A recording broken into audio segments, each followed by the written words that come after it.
মরুভূমির কথা শুনলেই চোখের সামনে বালুর ধুধু প্রান্তের ভেসে উঠলেও বিশ্বের সবচেয়ে শুষ্ক মরুভূমি আতাকামা ছেয়ে গেছে হলুদ গোলাপি ফুলে।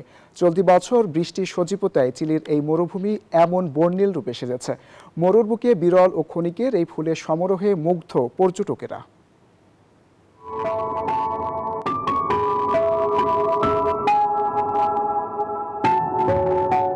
অপূর্ব সুন্দর বর্ণিল ফুলে ফুলে ছেয়ে গেছে চিলির আতাকামার ভূমি।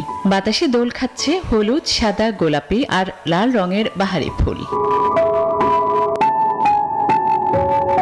অথচ লাতিন আমেরিকার আতাকামা পৃথিবীর দীর্ঘতম শুষ্ক মরুভূমি।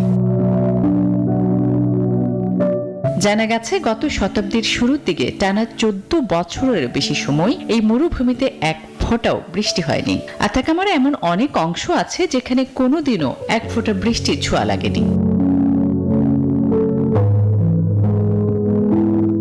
বিশেষজ্ঞরা বলছেন চিলি ওদের স্বপ্ন পূরণে পাশে থাকতে পেরে আমরা গর্বিত। লানুস দে চায়ে জাতীয় উদ্যান এলাকায় এবছর অস্বাভাবিক বৃষ্টিপাত হওয়ায় বর্ণিল ফুলের চাদরে ঢেকে গেছে এই মরুভূমি। এখানে বছরে গড়ে মাত্র 2 মিলিমিটার বৃষ্টি হয়, তবে এবার তা রেকর্ড ছাড়িয়েছে।